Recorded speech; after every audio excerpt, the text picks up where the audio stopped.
Well, hello and good morning. Good morning. It is so good to see you. My name is Zoe Baraka and I am live. Ooh, look at my mic. I am live to you today. I'm coming live to you today on the Dear Daughter page. And we are telling stories. It is storytelling time. Bear with me one moment, even as I try to work this thing here. It's a little iffy this morning, but we'll work it out. I promise. We'll work it out. Okay? All right. Listen, if you are on here with me, please say good morning, say hello, wave at me, put a comment right there in the drop down box. Right there, say, whatever you want to say to me. Okay? Okay. So today I am a little nostalgic and a little also kind of a little sad. The past couple of weeks, I've been going through some things at work, and it kind of has reminded me of a couple of things. I had to go back and dig deep into myself, right, to learn more things about myself. And so today, the story really is about reminding ourselves how very replaceable we are. Good morning, sunshine. Good morning. It is so good to see you. Oh, God, I'm so happy to be live because I wasn't exactly live last week and that was a little challenging, but this feels really good. Thank you, Laura, for joining me. It is so good to see you. I'm going to jump right into the story. Um, for those of you who are into music, I'm sure you've probably heard Beyonce's song "Irreplaceable," right? Where she's talking about people moving to the left and to the right, and how she or somebody is irreplaceable, like they are one of a kind. And while that is true, I have suddenly started realizing, especially in capitalist America, that everybody is replaceable. And this particular point hit home for me when one of my colleagues passed away a few years ago. For privacy reasons, I will call his name Mr. C. Let's just call him Mr. C. Mr. C seems to have worked all his life at the place where I worked at. And again, for privacy reasons, I will not tell you where I worked at the time. And he, had smoked all his life. He, just came to work, did what they told him to do, and he would get back on the bus and go back home. And, wake up in the morning and do it again. And he just kept doing that. And I had known him maybe a year or two, so it wasn't like we were very, very close or anything like that. One morning we get into work and they say, "Oh, did you hear Mr. C passed away last night?" And it's, I'm sad to say, it's not even the fact that he had passed away at the time, it is how he passed away. So, according to the story, because obviously I wasn't there, they said that he, had finished work. It was about 10 p.m. at night. He went to the bus stop waiting for the bus, to catch a ride home. And he just keeled over at the bus stop and he died. And that was it. And while that hit me hard, exactly a week after his passing away was his funeral. And the place where I worked at the time, I guess it's also maybe an African thing for me. When people pass, we take time to mourn properly. And, even if you weren't friends with them, you still try to reflect on their life. And there's a lot of practices that goes with the person that passed on to the other side, especially when they worked with you, or if they were family, or if they were friends.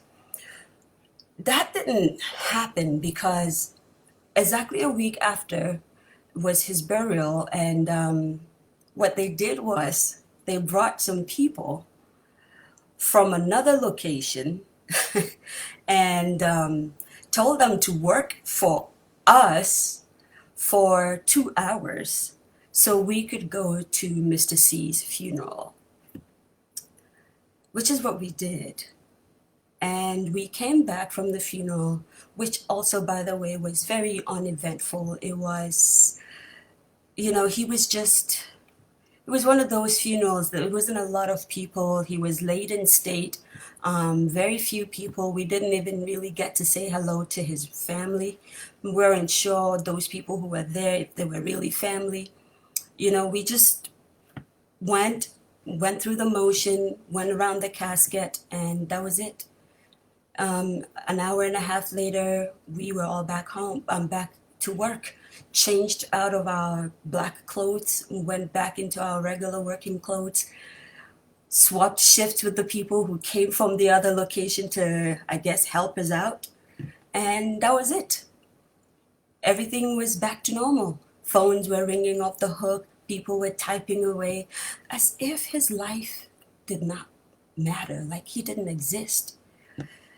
And all he did, at least in my mind, again, I didn't really know Mr. C very well, but at least in my mind, all he did was work, eat, sleep, smoke a little, and go to work. And it dawned on me just how replaceable he was, because right at that time, there was someone else doing his job. And I realized that we need to be careful where we place our time and our talents and the gifts God gave us. God says we're very special. He made us one of a kind people, and that is true.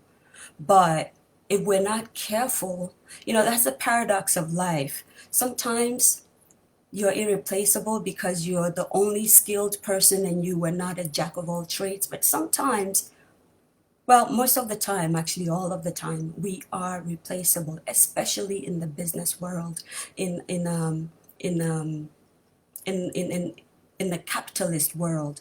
All of us are replaceable. I guess what I am telling my younger self is take time out to do the things that you truly enjoy.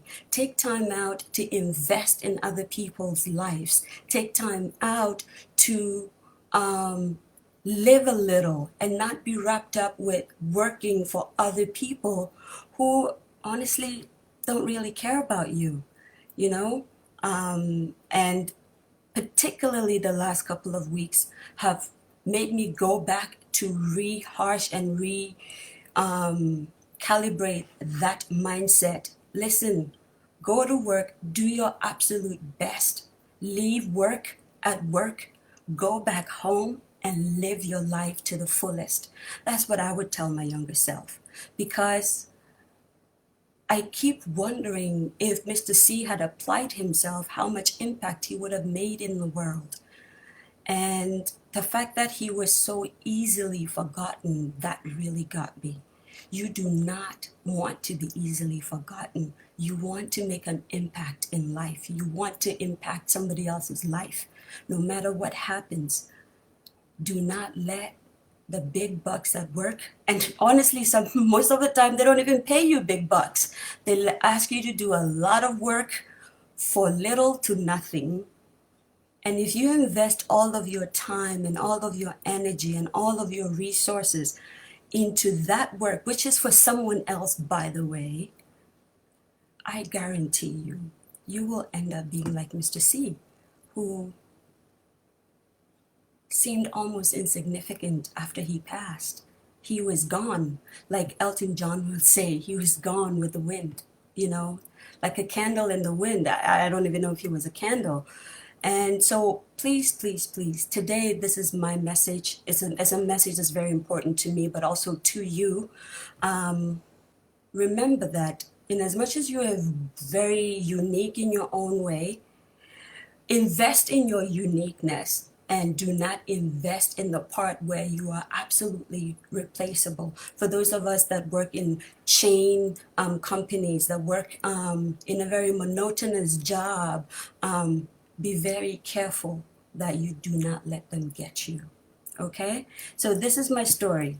to always remember how replaceable you are, to remember the important things, and to invest time and energy in those things. In a nutshell, I would say do not be like Mr. C. Okay? All right. Hi, Lily. Hi, Seti. Thank you for joining me. That's the end of the story. You are replaceable. So please take care of yourself and make sure you're doing the things that will guarantee or ensure that you are irreplaceable. Okay, so that at least at the end of your life you can dance to Beyonce's song, right, and say you are irreplaceable. Or people could dance to that at least. All right, once again, my name is Zoe Baraka. It has been an absolute pleasure just hanging with you and sharing stories. I will be right back with you next week sharing stories on To My Younger Self. Remember to love on yourself, take good care of yourself. Well, it rained today, so it is not as hot, but still hydrate, still take care of yourself, and do not be replaceable. Okay? I love you. I appreciate your time. Thank you for investing in me and in this little project I've got going on. You go ahead and enjoy your day. Bye bye.